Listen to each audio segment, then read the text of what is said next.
यहाँहरू सम्पूर्णलाई business learning सिरिजको भाग 1 मा स्वागत छ।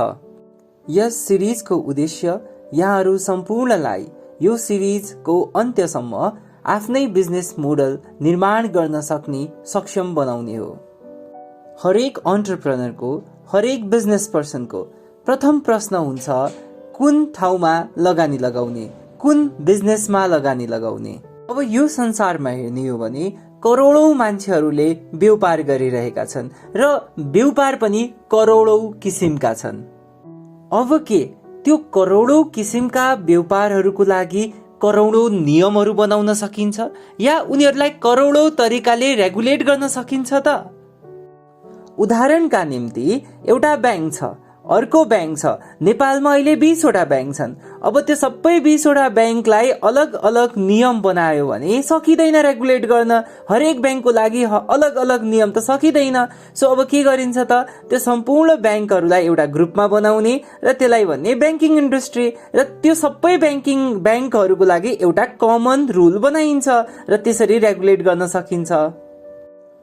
अब करोडौं बिजनेसहरूलाई रेगुलेट गर्न एकदमै समस्या हुन्छ। अब त्यो भन्दा बेटर के गरिन्छ भने एक किसिमका सर्भिस दिइरहेका वा एक किसिमका वस्तुहरू बेचिरहेका जति पनि बिजनेसहरू छन् उनीहरूलाई एउटा ग्रुपमा बनाइन्छ जसलाई भनिन्छ इन्डस्ट्री। अब तपाईले एउटा सामान्य बिजनेस र एउटा इन्डस्ट्रीमा फरक छुट्याउन सक्नुभयो। अब के तपाईलाई थाहा छ, नेपालमा तपाईले जुन मन लाग्यो त्यो इन्डस्ट्रीमा प्रवेश गर्न सक्नुहुन्न। सो तिनीहरू कुन उद्योगहरू रहेछन् जसमा लाइसेन्स लिनुपर्ने रहेछ, अब हामी एक एक गरेर तिनीहरूलाई बुझ्नेछौँ।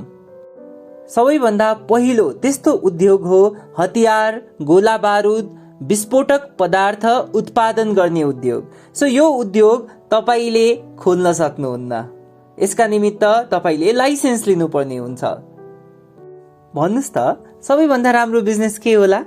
बेसिकली पैसा छाप्ने बिजनेस। के तपाईले पैसा छाप्ने बिजनेस गर्न सक्नुहुन्छ त नेपालमा बसेर? अवश्य पनि होइन। यो गर्नको निमित्त पनि तपाईलाई लाइसेन्स लिनुपर्ने हुन्छ। हात हतियारहरू बनाउन पाएन, ठिकै छ। पैसा छाप्न पनि पाएन, त्यो पनि ठिकै छ। तेस्रो एकदमै राम्रो बिजनेस नेपालमा देखिने भनेको चुरट, बिडी उत्पादन गर्ने उद्योगहरू देखिन्छ। तर के तपाईलाई थाहा छ, यो उद्योगहरू खोल्नको निमित्त पनि पहिला तपाईहरूले लाइसेन्स लिनुपर्ने हुन्छ। ओके, चुरट बिडी त भइहाल्यो, तर अब बियर, रक्सी वा मादक पदार्थ उत्पादन गर्ने उद्योगहरू खोल्दा के हुन्छ? त्यसका निमित्त पनि तपाईले लाइसेन्स लिनुपर्ने हुन्छ। त्यो बिजनेसमा पनि तपाईले डाइरेक्टली एन्ट्री गर्न सक्नुहुन्न।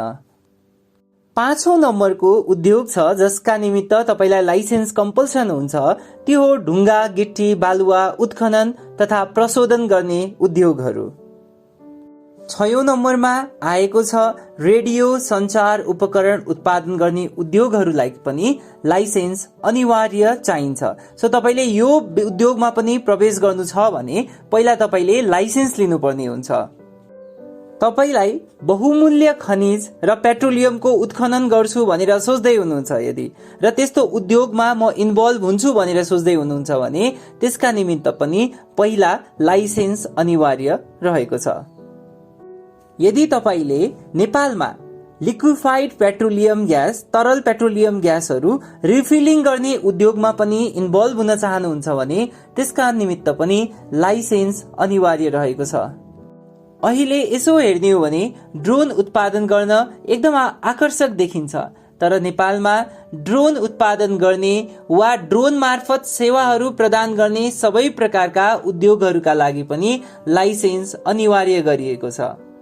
र अन्त्यमा हाम्रो यो कानुनले के भनेको छ भने अरू प्रचलित कानुन अन्तर्गत अरू कुनै पनि उद्योगमा लाइसेन्स चाहिन्छ भने त्यस्तो उद्योगहरूको लागि पनि लाइसेन्स अनिवार्य रहेको छ भनेको छ।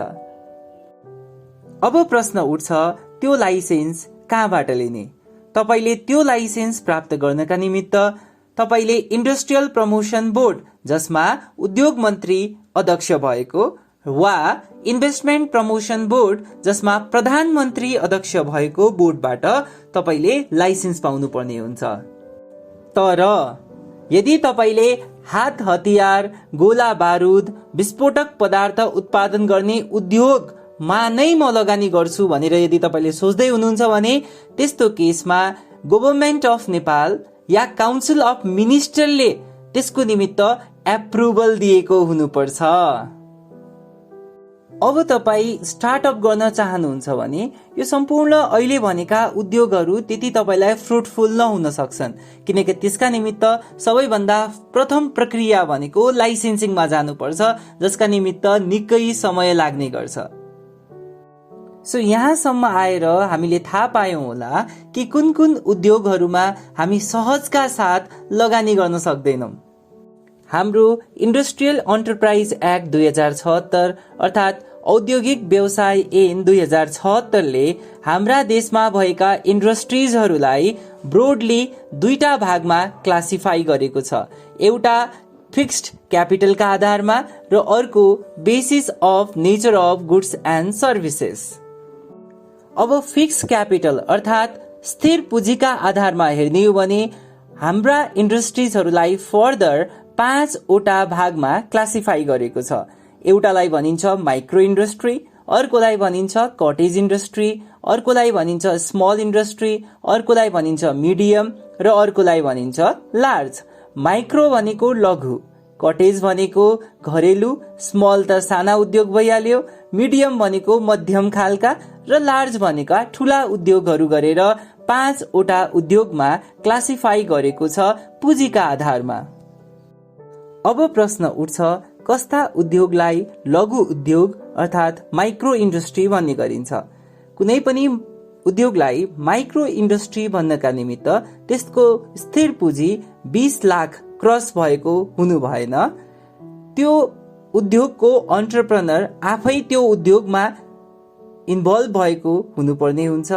त्यो उद्योगमा 9 जना भन्दा बढी कामदार भएको हुनु भएन। त्यसको वार्षिक ट्रान्जेक्सन 1 करोड भन्दा मुनिको हुनु पर्यो र त्यसले उपयोग गरेको जुन इलेक्ट्रिक एनर्जी छ अथवा फ्युल छ या कुनै पनि ओइल इन्जिनहरू छ 20 किलोवाट भन्दा कम प्रयोग गरेको हुनुपर्ने हुन्छ।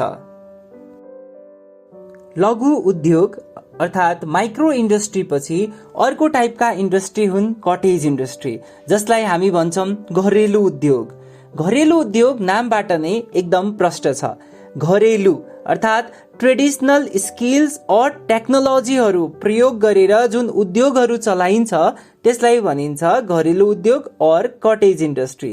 यसमा एउटा बेसिकली एनर्जीको रूपमा हेर्ने हो भने यस्ता उद्योगहरूले इलेक्ट्रिक एनर्जी या इन्जिन एनर्जी या फ्युलहरू 50 किलोवाटहरू भन्दा कम प्रयोग गरेको हुनुपर्ने हुन्छ।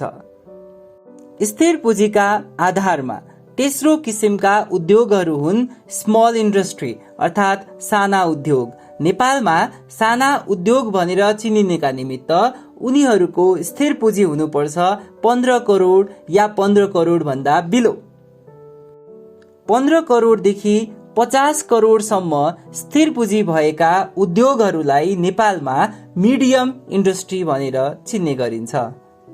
र यदि कुनै उद्योगको पुँजी स्थिर पुँजी 50 करोड भन्दा माथि हुन्छ भने त्यस्ता इन्डस्ट्रीलाई अर्थात् त्यस्ता उद्योगलाई ठूला उद्योग और लार्ज इन्डस्ट्री भनेर चिन्ने गरिन्छ। मैले अघि नै भनिसके नेपालमा उद्योगलाई 2 हिसाबमा क्लासिफाई गरेको छ। एउटा स्थिर पुँजी अर्थात् फिक्स क्यापिटलका आधारमा र अर्को चाहिँ गुड्स एन्ड सर्भिसेसको प्रकृतिका आधारमा।